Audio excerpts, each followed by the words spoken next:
The following program is a PodcastOne.com production. From Hollywood, California, by way of the Broken Skull Ranch, this is the Steve Austin Show. Give me a hell yeah. Hell yeah. Now, here's Steve Austin. While I was going over an early Christmas dinner, I jotted down just some pages of notes. I thought we'd kind of go over those, answer some questions, and fit in what we have time to fit in. With that being said, let's start off with something current that I know you wanted to promote and talk about on the show. The fact that you and Tom Pritchard started a wrestling school over there in the Knoxville area. Tell me about this and what made you decide after all of your years in the business, and I want to get to your training with Dean Malenko, who trained you to break into business. Why a wrestling school, Glenn? You're busy being the mayor of Knox County. Tom Pritchard is one of the top trainers in the entire world. I mean, he's just awesome. And it's one of those things where people would always come up to me and, how do I get into the wrestling business? Well, eventually you're going to have to go, if you want to get WWE, you're going to have to go to the Performance Center. You have to go to Orlando.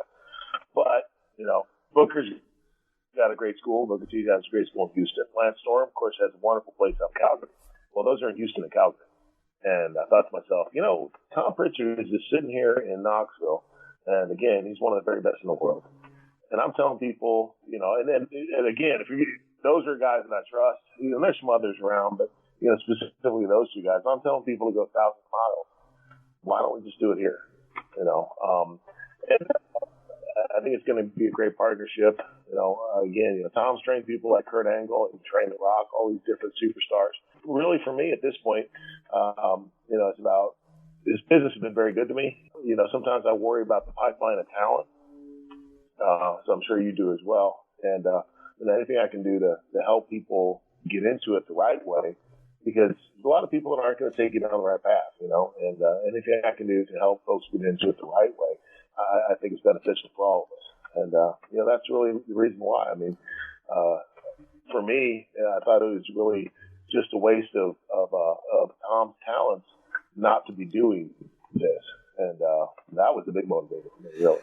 And I agree, man. I think Tom is one of the top trainers that there is. He took me under his wing when he didn't have to in my USWA days when I was starving to death and dropped a lot of knowledge on me. So I agree with you that. And yes, Booker T, Lance Storm. I would throw Al Snow in there as well just because Al's another great one. Yeah, so there's a couple. And like you said, they're in your area. Yeah, there's a need for that. What are you guys going to be doing different than the Performance Center, say NXT down there in Orlando? Or will it kind of be the same program? Because, man, you've been with WWE since give or take around 95. Well, probably be a lot, probably be some of the same stuff to some extent. A lot of it, too, is when you're looking at different schools, you really have to consider how can these folks help me. It's not only about what you're going to learn there, but how can they help you advance. And I think, of course, that Tom and I can do that as well. Eventually, again, anyone that wants to go to WWE at this point, that's really the path to go, is through the Performance Center. So in many ways, I see this as the first step for anyone who would want to get into WWE, to do that.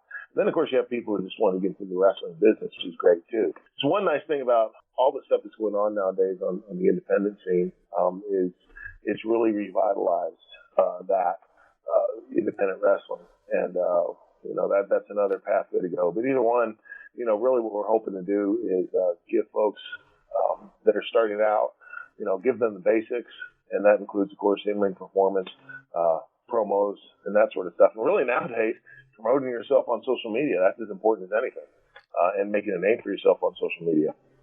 And from there, if you have people that are a little more advanced, helping them polish off so that they can take that next step. Hey, man, you went to college at Northeast Missouri State, and you got a BA in English Literature. Am I correct? Yes, sir. What were you planning on doing with that degree? Because you jumped right into the business of pro wrestling. And I applaud you for getting a college degree. I was thinking about teaching. And what happened with me, I'd always been a fan of wrestling, ever since I was a little kid.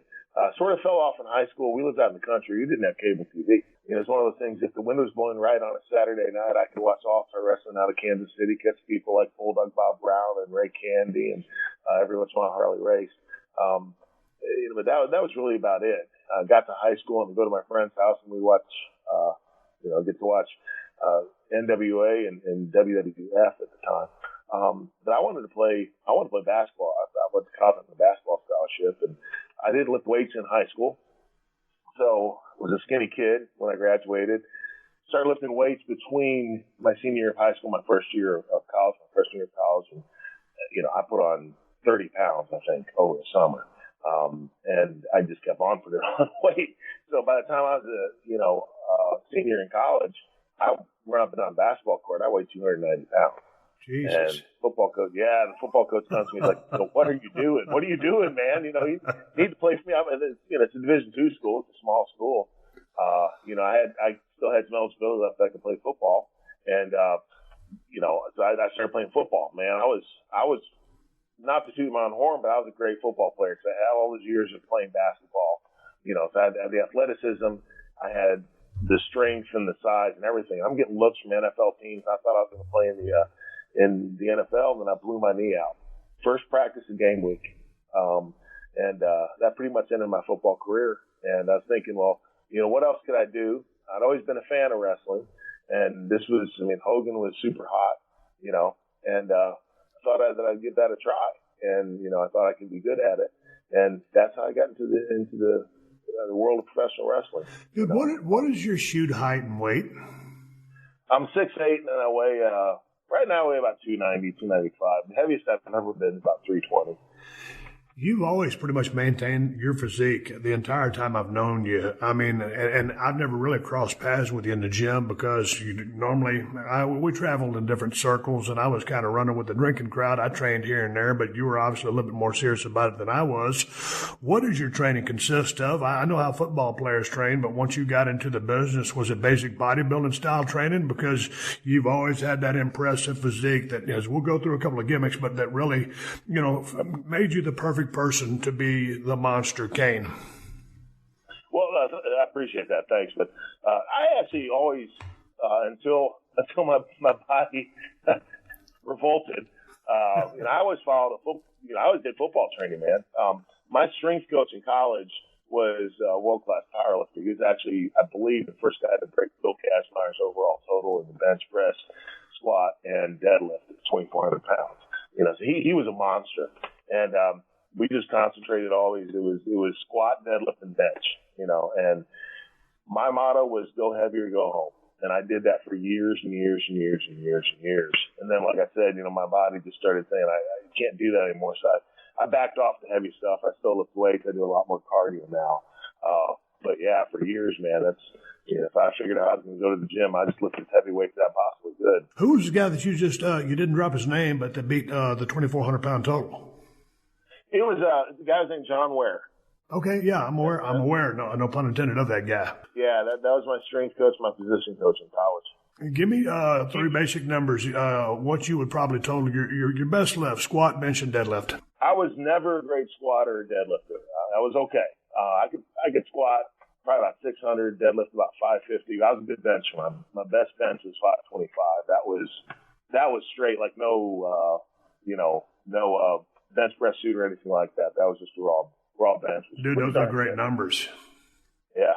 Especially, the thing about it is being so tall. It's not like I have a power lifter body or anything like that, So yeah, but again, that was just the result. I mean, that's what we did, all the time. That's how we trained. So you've got this college degree. All of a sudden, you've been watching wrestling your entire life. How in the world did you hook up with Dean Malenko to train you in the business of pro wrestling? Because Dean Malenko is, first of all, I consider him, an awesome talent, true scientific wrestler, great technician, and you're a big guy, more of a brawler. You're not really going to wrestle people on the mat. So how'd you hook up with Dean Malenko, and how did this go? Because there's a big difference stylistically here.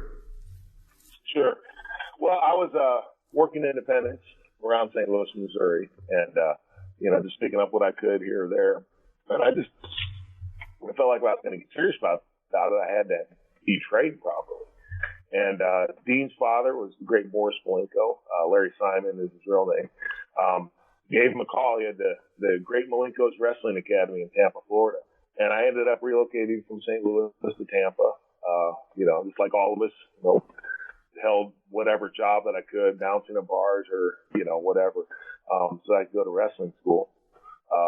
And it wasn't just Dean that was there. It was also Joe Malenko, Dean's brother, who's just tremendous. He worked with Carl Gotch and lived with Gotch for a while. So, Jody was a tremendous shooter and submission wrestler. And that was the nice thing about going there is you actually got trained in both styles.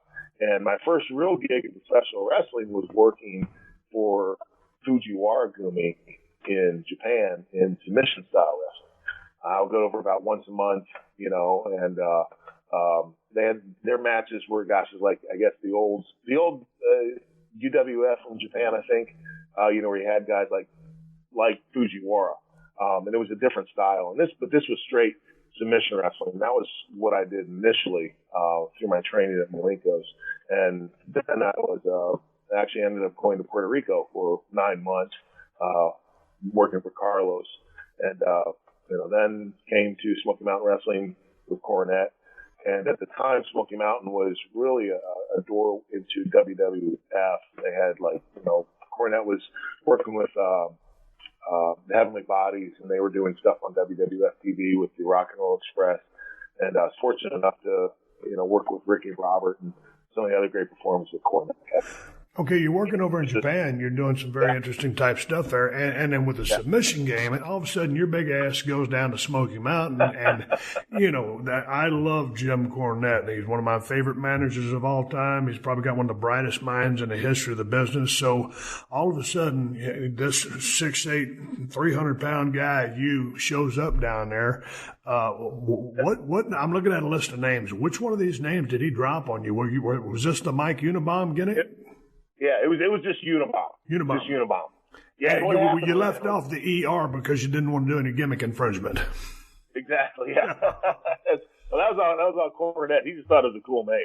Well, give me your first impressions of Jim, because as much as I love him, he's out there. Creatively, and like I said, I just love the guy to death. But all of a sudden, man, this guy, if he takes you under his wing, some serious learnings could be had there. The thing I remember the most about Jim was the first time I saw his temper, which is legendary at this point. But I'll preface the story a little bit. I'd been in Puerto Rico, and Dutch Mantell had taken me to Puerto Rico. I owe a lot to Dutch throughout my career. Me too. He got me to Puerto Rico. Then he got me the job with Cornette. But in Puerto Rico, Eddie Gilbert was with me as well in Puerto Rico, and we were going to go to Cornette as a tag team. And then what happened was we did one TV taping, which is 3 weeks of TV. And Dutch had left Puerto Rico, so Eddie got the job booking back to Puerto Rico. He went back to Puerto Rico. So that's when Al Snow came down, and I ended up being the tag team with Al Snow. But anyway, Al Snow and George South have a TV match. This is Al's debut on Smoky Mountain Wrestling. So they go out, and Jim told them to have a 10-minute match, do out the high spots, and Al was going to beat George with his finish, like a leg lariat off the top rope or something like that. Well, they go out and they did the handshake spot for like 5 minutes. Oh no! Where the heel's going to shake, and Cornette's sitting there watching it, and he's like, "That's the thing about Al. He's a great wrestler, but he's not used for TV and having lots of action in match." So they come back, and Jim tells George now, "It's like, well, it's not exactly what I wanted, guys." So George, this is probably the first time in the history of the business that a babyface actually called out a heel like this. But, he sends George back out and says, Al, I bet you can't beat me twice in one night. And they're supposed to do a couple high spots, and then Al just rolls George up or whatever. So they go back out, and they did one high spot and one thing, and then Al rolls George up.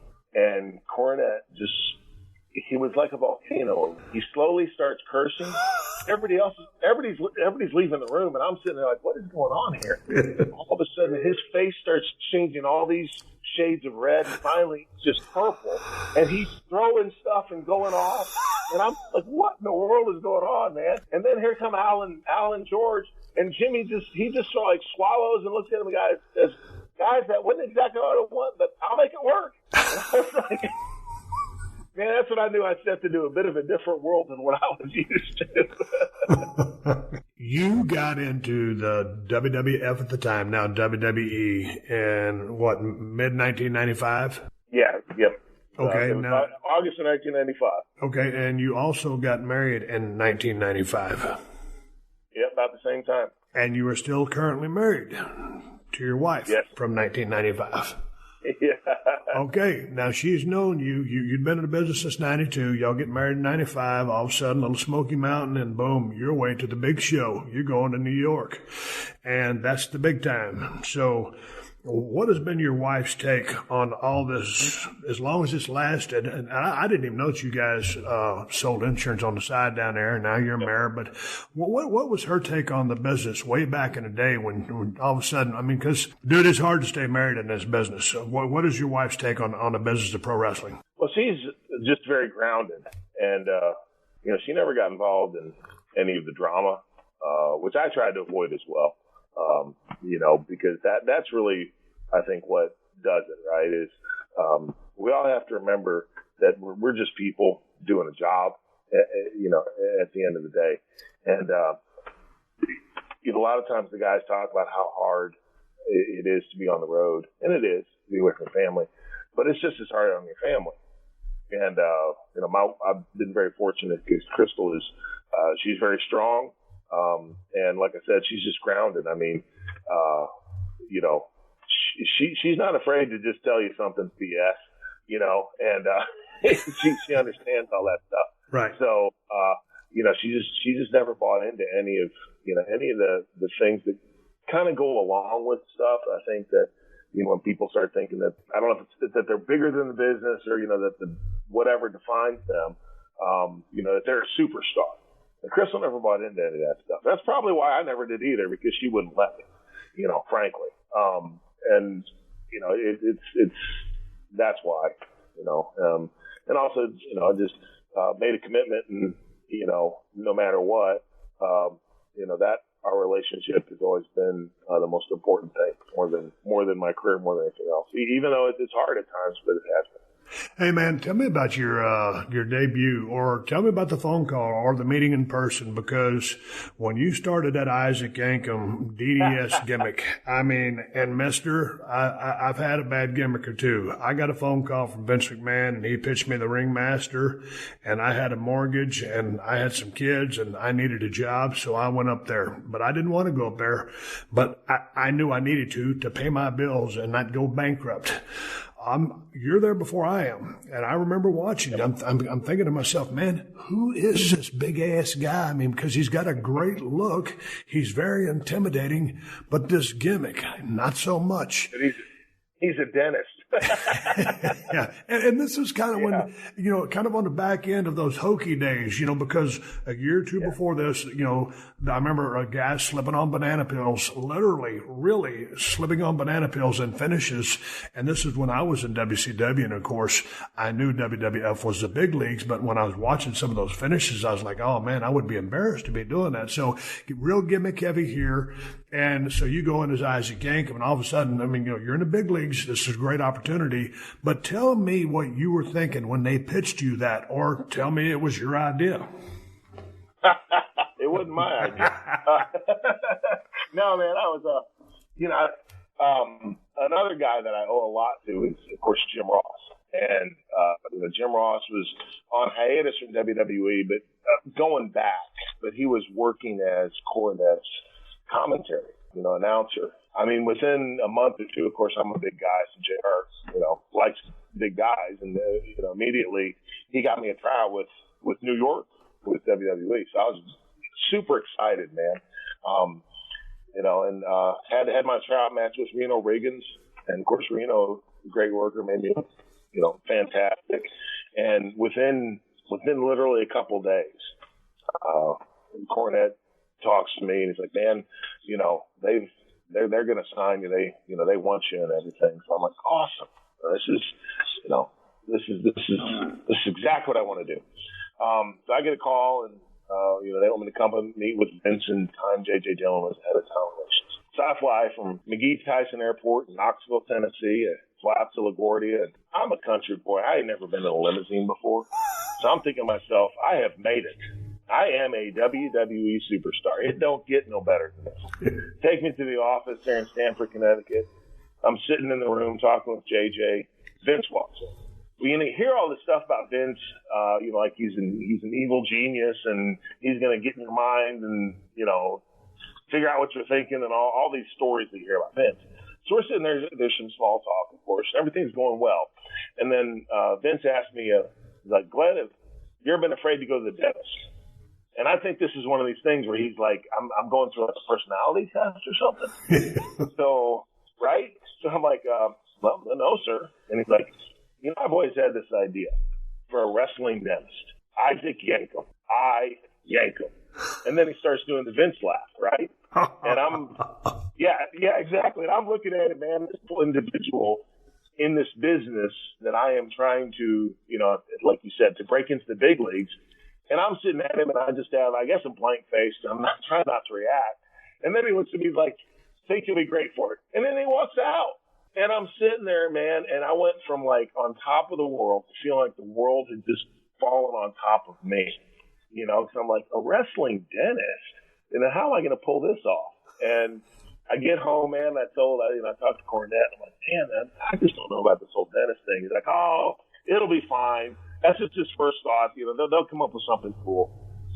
About 2 months later, I talked with Cornette, and by this time he's working with creative in WWE. He's like, here, the good news is you're going to be coming up real soon.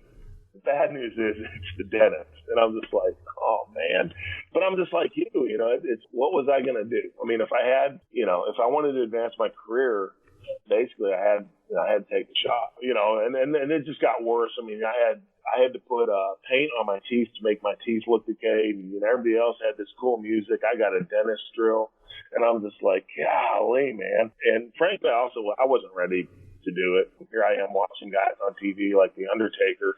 Now I'm in the ring with them, and business was a little different back then too, Undertaker is one of the few guys that would, that sort of took me under his wing and helped me along. A lot of the other guys, it was all about them. It wasn't the best of experiences, let me put it that way. And now they've made an action figure of it. I can't even forget about it. Well, it's interesting that Undertaker would take you under his wing back then, and because that was foreshadowing a year or two, you were about to become his brother. But before we get to the Undertaker, I know you got a chance to work several times with Bret the Hitman Hart.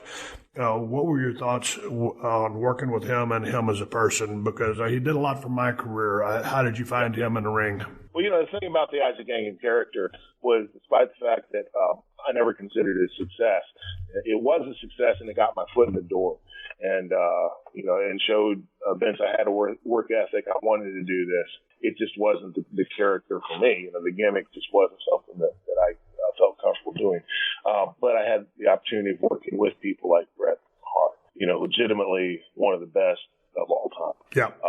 In fact, my first match was at SummerSlam, and it was against Bret. We were the semi-main event at SummerSlam, and it doesn't get any bigger than that, frankly. That was a huge deal. And Bret's always been good to me. Luckily, I think later I had much more success with the Kane character. I think looking back on that now, I mean, gosh, the thing is that I wish I'd been doing Kane when Bret Hart was still WWE. I think we would have had some killer matches and done some really great things. But yeah, he was always great to me, and working with him was a tremendous learning experience. That's for sure. I would say the same thing. He's such a great storyteller. Before you cashed in or finished that gimmick, did you not go to Kuwait and South Africa? Yeah. Those two tours. Yeah. And were you there as Isaac Yankum? Yes.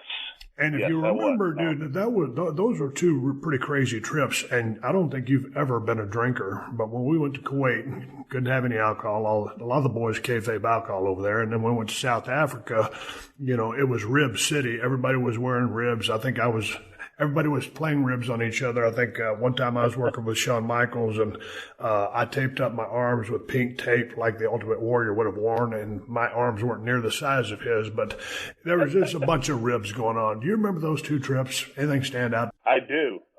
I do. And did we go to Kuwait more than once? I can only remember being there one time. Yeah, man, I can't remember. I remember, like, in Kuwait, the royal family, I guess, had set up and we're staying in this hotel on the beach, and the royal family had actually set up like weights out on the beach or something like that for us to work out with. And then, of course, you had, the matches. I remember you I remember you did a splash off the top rope. But you jumped off the top rope, landed on your feet, and did a bunny hop into like the least impactful splash of all time. And that's how the matches went. And then remember the big test of strength with Taker? Yeah. You know, yeah. And everybody's in the ring with Taker, and everybody joins hands. It's like a battle royal or something like that.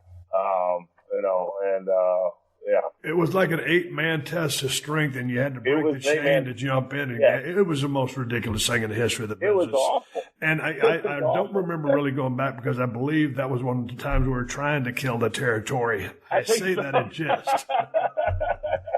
And then I remember South Africa, man, that we got to stay at that Sun City Resort, and that was pretty awesome, actually. I remember going to the water park there, and also this golf course. And it was me and Justin. Aldo Montoya. Yeah, Aldo Montoya. I remember he and I are out playing golf, and I don't play golf. You know, it was awful. But anyway, we're out playing golf, and you like hit it into the bunker, except the bunker was like this pit filled with literally alligators. You know, and that was everywhere throughout the course. I'll never forget we were on a safari in South Africa. I think everybody went, or if you signed up for it, you went. So anyway, I signed up for it, and we're out there, and we're driving around. We're seeing all these cool animals, and then we stop at a water hole. And, you know, I'm Mr. South Texas hunter. I know everything there is, so I'm out there walking around the water hole, checking everything out, and the guy comes up to me, and he goes, you might not want to be right there by the water hole. And so, you know, me knowing everything, said, dude, what's up? Why? He goes, well, you know, it's feeding time, and a lot of times when these animals come to get a drink at the water hole, the lions or the alligators or the crocodiles will jump on them. And I was like, that's a good reason to get away from the water hole. Hey, man, I want to shift your attention to the curtain call in Madison Square Garden. Were you on that card? I was not, actually. This was before kayfabe had really been broken on a scale like that. Sure, there had been the exposés and all the other stuff, but no one had ever, you know, hugged each other inside the squared circle, much less a cage. And Kevin Nash, Scott Hall, those guys were going down south. Shawn Michaels and Triple H would stay. And in 1996, you became the fake Diesel. And then Rick Bogner became the fake Razor. So when they pull you into the room, and Big Ted has written this guaranteed, and that was an interesting dynamic that those guys had went down south because that was the first time, in theory, Mark Merrow might have been first. There was actually guaranteed money, big guaranteed money in the business of pro wrestling. So all of a sudden, you've been Isaac Yankem. You know, that's not a great gimmick, but you do have your foot in the door. You're in a good place. And all of a sudden, they want you to be the fake Diesel. And I'll say, dude, you pulled it off as well as could be done. It was awesome, actually. But you were the fake Diesel. How did you feel about that? Ironically, I think Jerry Briscoe told me while we were in either South Africa or Kuwait, and I can't remember which one it was. Anyway, he said that Vince wanted to talk to me when I got home. He came home from overseas, and Vince explained to me what they want to do. And I'm going to be the fake Diesel. Now, the concept of the storyline was excellent, actually, because what had happened was, you know, JR was turned heel, and you know, he was going to prove that he was actually the creative mind behind WWF success, and he could replicate it with anybody. And it was going to be me and the fake Razor. The problem is JR is not really a heel character. People like him, and that didn't work very well. And, the whole thing was another thing was, you know, a lot of times I think when we're looking at storylines, you know, and you have the concept is great, but it just doesn't work in reality because so much of what we do is based on, does the audience accept that? And they didn't really accept this whole thing. I mean, no matter what, you know, it's still the fake Diesel and the fake Razor. At least I wasn't a dentist anymore. The Steve Austin Show. The Steve Austin Show. Hey. This is the Steve Austin Show. Heading into give or take 97, 98, all of a sudden you are bestowed upon the gimmick of Kane. So what was that conversation like? Who came up with the idea of Kane creatively? Yeah, I'm not sure exactly who it was because so much of everything that we do is a collaborative effort, right? The story as I understand it is this. This is right after the Kuwait trip that Big Van Vader was arrested. You know, he was detained in Kuwait. and Undertaker needed an opponent. And, you know, they're panicking because who's Mark going to work with at the next pay-per-view or whatever it was. And, you know, so they come up with this idea of Kane, which was, it wasn't even called Kane yet. It was called Inferno, was the character's original name. And, you know, but basically they were going to hotshot it, and they were going to use me because they could put, you know, physically I matched Mark's size, you know, put me under the hood. No one thought about the other characters. But then Vince really liked the idea. The story's great, right? You have these two brothers that are almost mythical creatures. The other one tries to kill him in the fire, and, you know, all this backstory they had going into that, right? And then that's where they came up with the character Kane. I think, you know, Bruce Pritchard always loved the name Kane. In fact, he has a son named Kane. But Bruce and I were talking, and I pitched that too. I was like, you know, Inferno sounds like a cartoon name. Yeah. You know, Kane, you know, Kane and Abel and all that stuff. And then when Taker was first debuted at Survivor Series in '91, I think, he was Kane the Undertaker. And he was Kane the Undertaker for like 2 weeks, and then they dropped the Kane part and just made him the Undertaker. Right. But, you know, then you have the backstory was Taker's original name, was that an homage to his brother and all this stuff, you know. And of course I'm thrilled because I'm going to get to work with Undertaker. Oh yeah, man, you're stepping in one of the best spots ever. And here's the thing, going back to what you were saying. It did not get any better than that, right? I mean, I consider the Undertaker to probably be the greatest character ever created in the history of the wrestling business. You know, I love Ric Flair, the Hulk Hogan's, the Macho Man's, you know, Stone Cold or whatever, and Kane as well. But the Undertaker, one of the heaviest duty gimmicks of all time, and there's probably no one better than Mark to pull it off. How was he on signing off on this? And it's different for guys of your size, Mark's size, because, hey man, on one hand, it's great. You're probably not going to take as many bumps as everybody else. But on the other hand, man, you've got to have a dancing partner that can match your physicality to really draw money. And so I'm sure that, for the Undertaker, finally I get a chance to work with a guy my size so we can have 50-50 matches, and he doesn't have to sell upright all the time. And you know, he'll sell for anybody, but you got to stay on top of Undertaker's ass. So anyway, tell me about the working relationship, because there's got to be a lot of trust in this for you to play his brother, and the chemistry you guys had in the ring was tremendous. But how did that relationship? I know he'd already taken you under his wing, but then all of a sudden you guys have got to become pretty close because you're dancing together damn near every night of the week and drawing big money. Yep. Well, again, you know, going back to what Dutch Mantell told me, at the time I was working for Lawler in USWA. I was still on a contract with WWF, but you know, they weren't doing anything with me, and so they farmed me out to Lawler. And I'm talking with Dutch about it, and Dutch is like, well, you know, if it's going to be successful because Mark is going to make it successful, right? And that's exactly what happened. I mean, he'd always been a huge advocate of mine. In fact, my first match with Undertaker was actually in Smoky Mountain Wrestling. He and Shawn Michaels came down and did a show, I think it was called Super Brawl, for Cornette.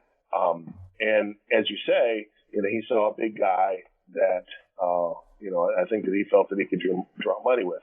You know, the thing about being a big guy in our business is, again, you don't have to take as many bumps and all that, but anything that you do has to look extremely believable because everything is exaggerated when you're bigger. I mean, people just expect that, right?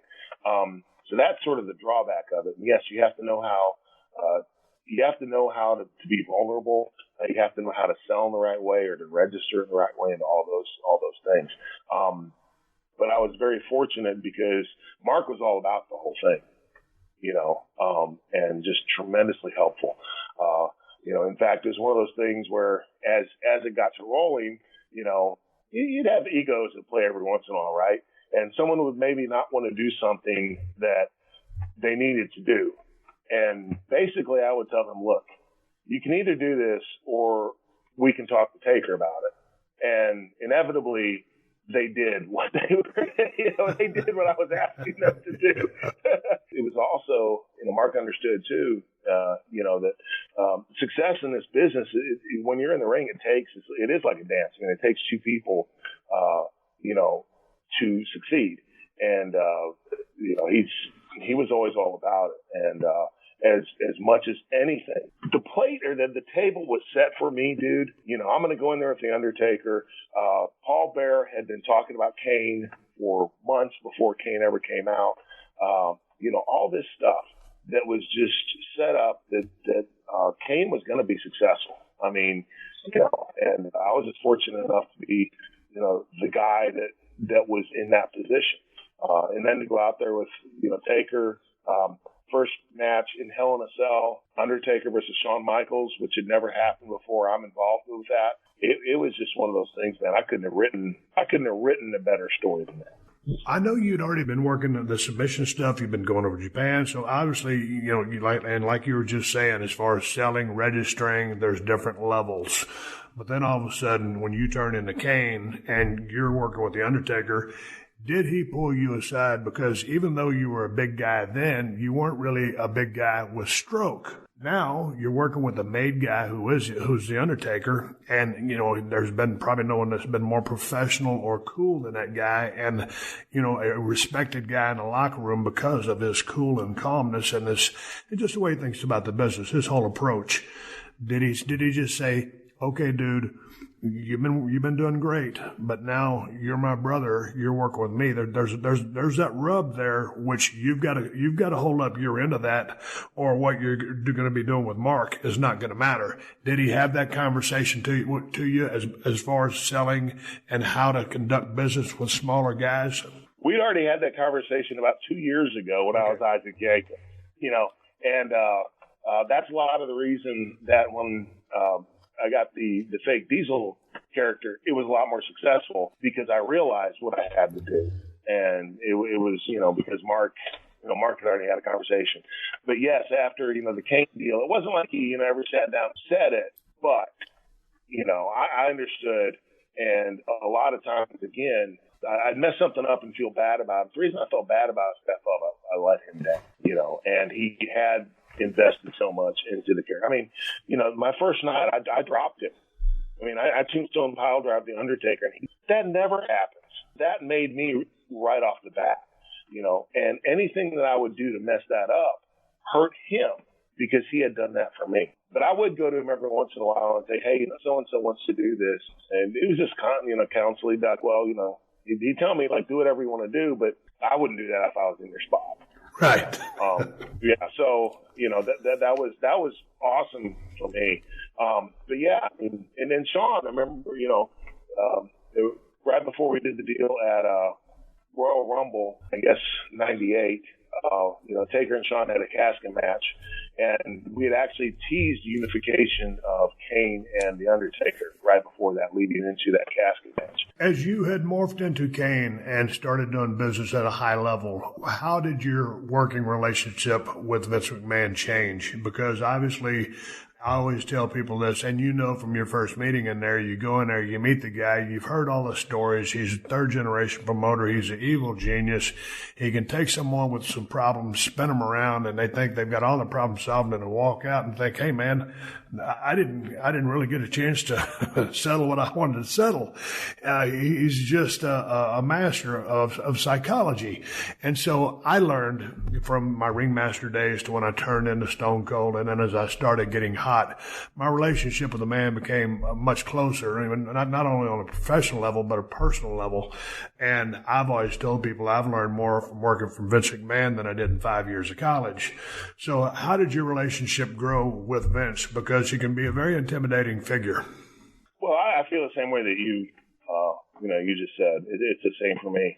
A lot of what I've done, even outside of WWE and outside of wrestling, and some success that I've had in other areas is because things that I've learned from him just by, watching how he does things and approaches business. The thing about Vince is you really have to be at that level, okay? And you have to act like you were at that level with him, and to get him, I think he always values people's input, but you have to be confident, I guess. And like with the Isaac Jacob character, I wasn't. I was still But I've learned with Vince, the more that I'm confident about what I'm talking about, or the more that I want to feel strongly about something, the more he respects my opinion. That's a good spot to be in. He does listen to his talent. A lot of times, like you said, what happens is you walk in and, you think you accomplished something, you walk out and you're like, well, I just came out and I'm doing the same thing I didn't want to do when I went in, Yeah, I mean, he's the master of doing that. But, a lot of times I have been able to, be like, hey, this is why this is not a good idea, or this is why this is a good idea. And he does end up listening to you, because he trusts you, and especially the longer you've been there. He realizes, especially the guy like me, he realizes I'm not in there just for me. I'm in there because I maybe have a different perspective than what he does, but it's still in the best interest of his company. I'm not in there just trying to do something for myself. But it does change over time, because you work with someone for long enough. The other thing about Vince is, man, he's super loyal. If you're loyal to him, he's going to be loyal to you. He's a businessman like anybody. He wants everybody to get over. Yeah. But the more serious you take the business, the more you're putting into it. The more that you can, and the higher up you are, and the longer you're there, the more you can develop that relationship. But in my opinion, Vince does not like pushovers. He likes a challenge. Now, does he want a diva, or does he want someone to buck the promotion every time? No, that's not what he wants. But he does something. He enjoys people to challenge him, and he enjoys challenging people because he always says, Steve, I give people here opportunities, and that's the truth. And so that being said, as many yes men as he's had surrounding him for a long time, he likes the guys who will say, well, hey, what about this? And the higher level of the business is, the more serious it is. And that's serious money, and that's just business. I want to take you to a time, this is just give or take some time, you were running real hot as Kane, and you still had that mystique. I don't think the mask could come off. Oh, well, before I get to this, let me ask you, what was it like coming from the other gimmicks, going into the Kane gimmick with the mask, and that red and black outfit was total intimidation? How did that change how you felt when you worked the crowd or performed? Because, man, this was just, to me, it was on the same, well, let's go back to when Undertaker debuted at Survivor Series, whatever year it was. When it showed the crowd, that camera panned the crowd, there were kids that were literally scared to death. I think he dropped Snooker right on his head, pile drived him. It was a complete work. Snooker was okay, but that gimmick scared people. And Taker pulled it off like a charm. So all of a sudden, you've had these other gimmicks. Now you have this power persona, this burnt guy, Undertaker's brother. How did that make you feel? Did it change your energy when you went out there? I mean, absolutely. Because, not only am I in a great spot, like you said, I have this awesome gimmick now.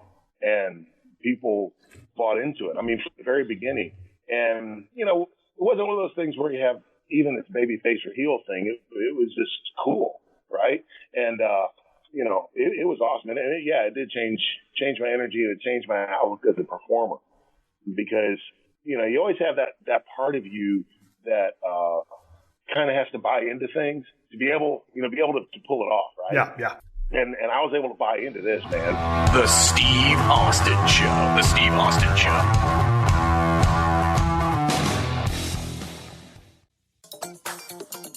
I love reality TV on Pluto TV. Same, and I love that it's free.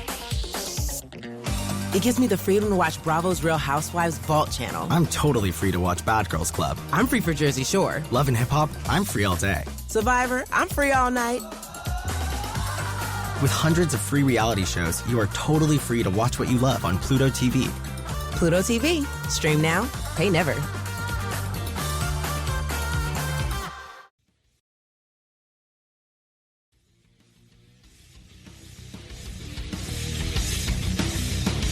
And one of my favorite angles that I got a chance to work, we were in Austin, Texas at the Frank Irwin Center, and we had started doing business. And chronologically, I'll get things, out of order, but we're getting back into this podcast anyway. So I'm out there cutting a promo, and we're going to have a first blood match. And you come out there, and I've been talking trash, and you come out on the stage.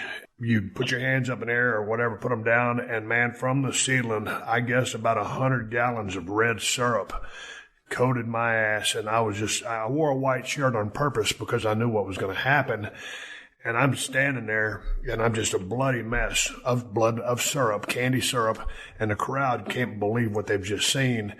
And, man, you put this little gimmick thing to your voice, and you said something like, Austin, next Sunday, the blood will be yours. Do you remember that night? Because that was one of my favorite angles that I ever shot.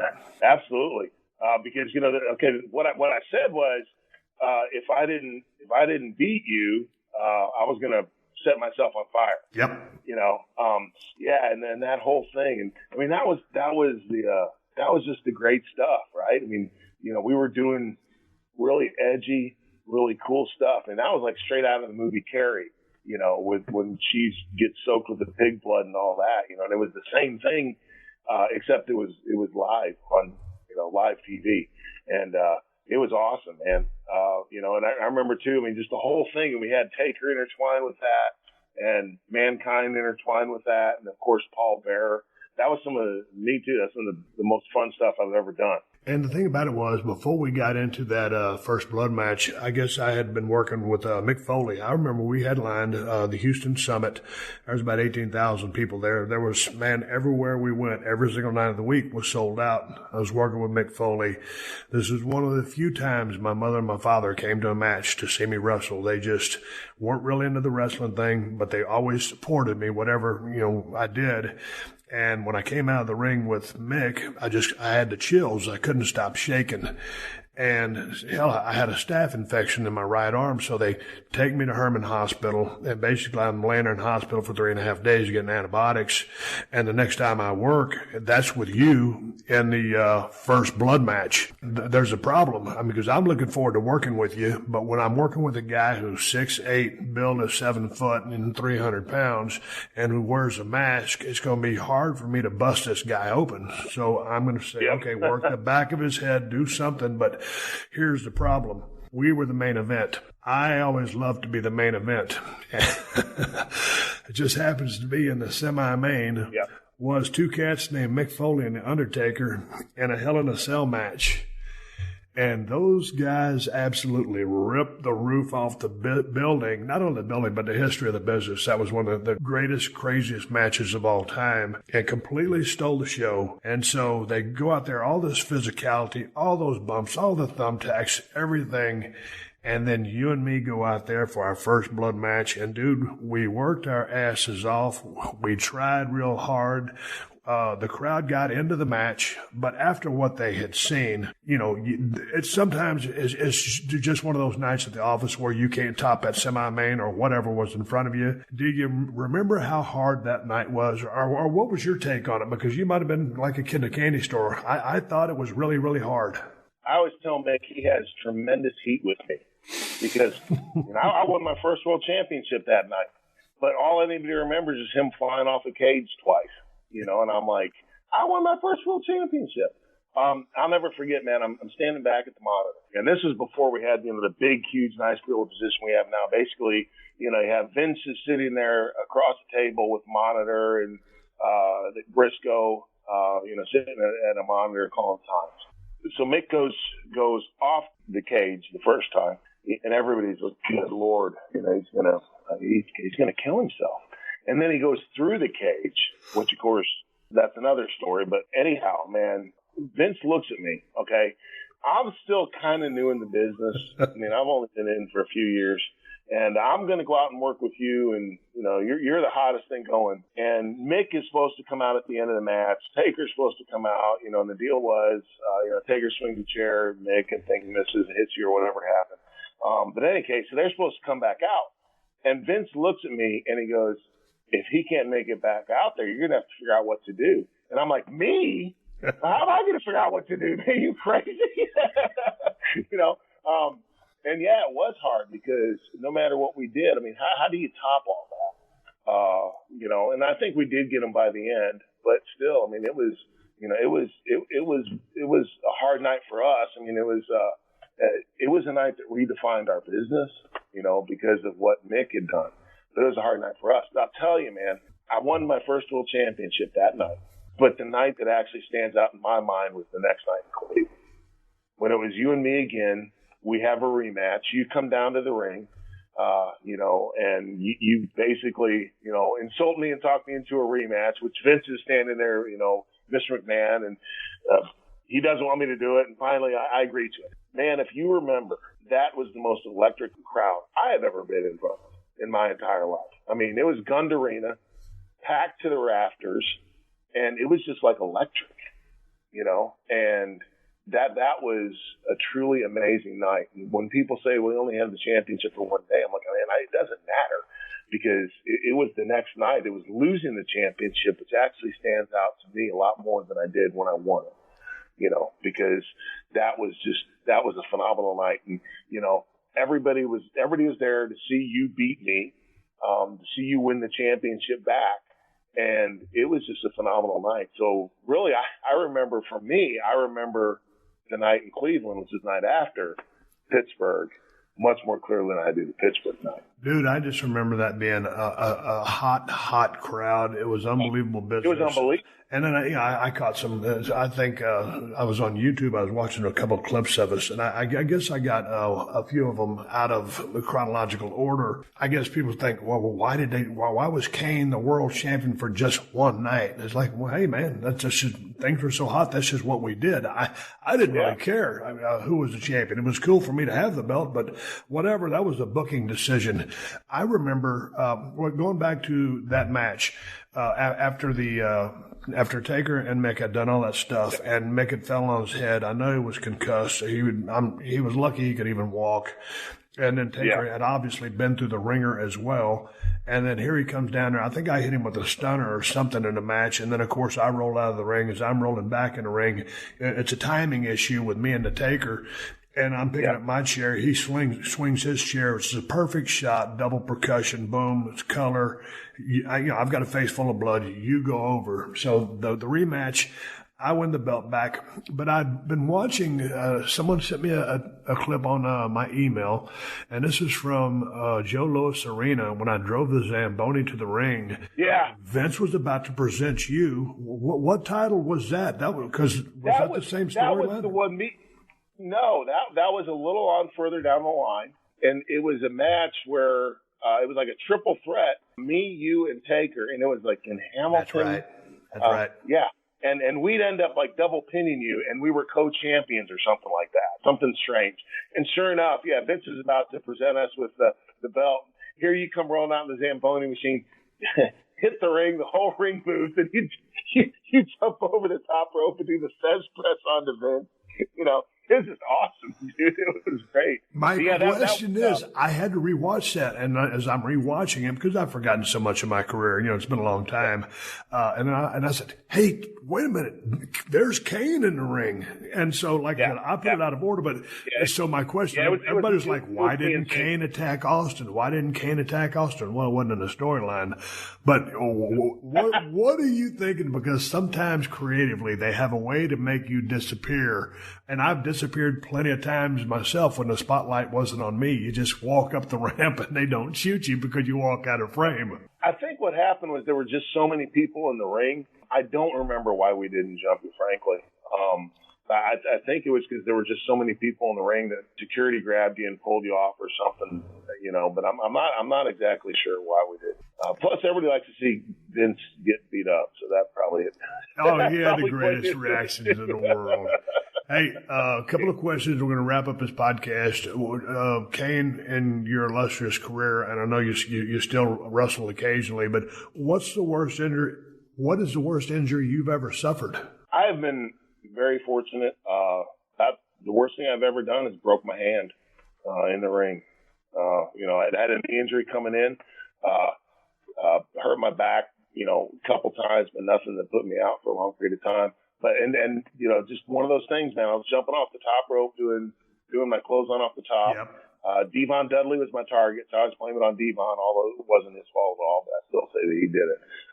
But as I was rolling through, I got my finger stuck in the mat and bent backwards, broke my hand. And that was actually leading into the week before WrestleMania. That was WrestleMania 2000, which was in Anaheim. I broke my hand, got a cast put on it, flew out to Anaheim, did the show in Anaheim, and worked with a broken hand. then I got to take a couple months off and let that heal. But that was really about the worst thing that's ever happened. I've been very, very lucky. Do you think the business is harder or easier these days to get in first and just to get over second? And that's always a mixed bag. Probably easier to get in, frankly, because, everything used to be kayfabe, and, you would literally go to train and people would beat you up. So it was very hard. It was very protected. It was very difficult to get in. Now that's not so much.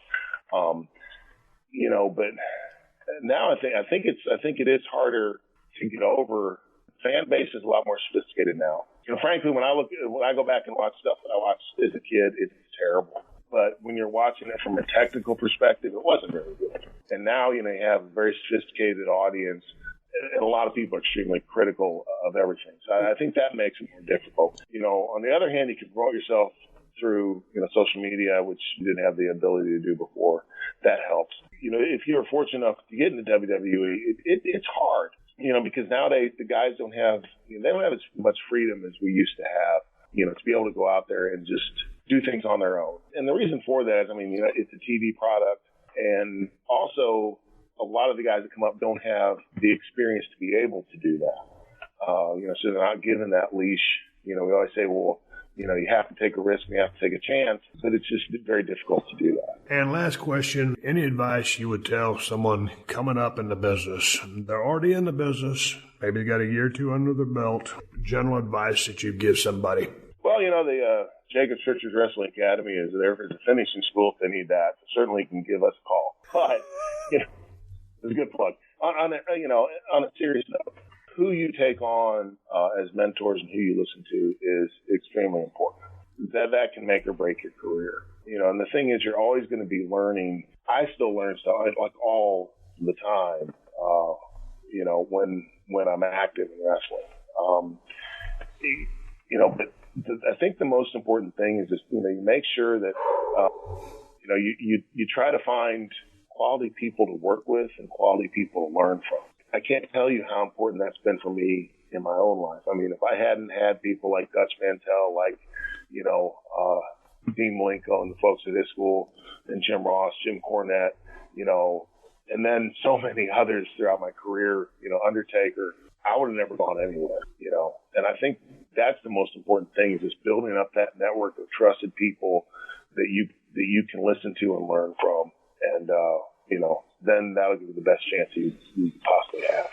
I'd agree with that. I'd tell you to watch every match on the card and don't be afraid to experiment with your gimmicks, stretch, push the envelope. Not in a way that we used to have the freedom to back in our days, because you could, but just to not be afraid to change, because what you're starting with might not be what you end up with.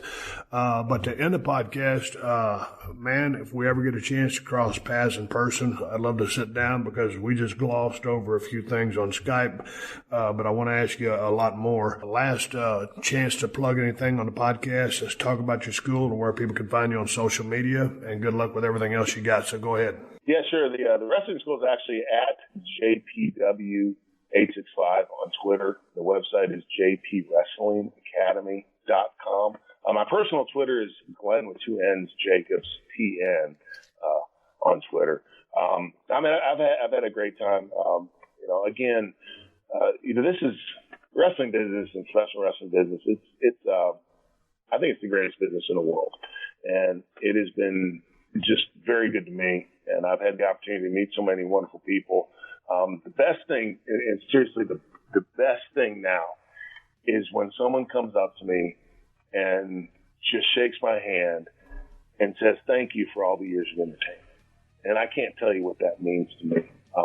And I think this is the only business that you get to experience that. So it's a wonderful business, and I'm just glad I've had it in my life for so long. Well, hey, man, it was awesome talking to you on the podcast. It took me 5 years to do it, but next time we do it, it must be in person. That sounds good, my brother. Thank you.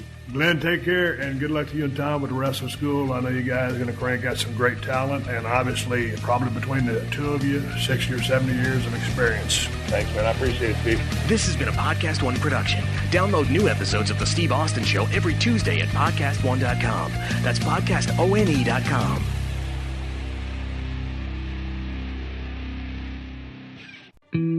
a true crime podcast It got me upset because this is someone's kid, and someone knows she's gone. that takes a different approach. It was shocking for something like this to happen in our little town. Focusing on the communities affected by life-shattering crimes. It made news throughout the entire region that these two people had been shot while they slept in such a safe community. To give a new perspective on the devastation crimes can cause. It was shocking for something like this to happen in our little town. Featuring cases from quiet towns to bustling cities and interviewing the people closest to the case. My first thought was that it's an unusual location for us to have a homicide. Listen to the true crime podcast City Confidential and step beyond the yellow tape to learn just how far a crime can reach. There are certain cases in the history of Boston that I think sort of define the city.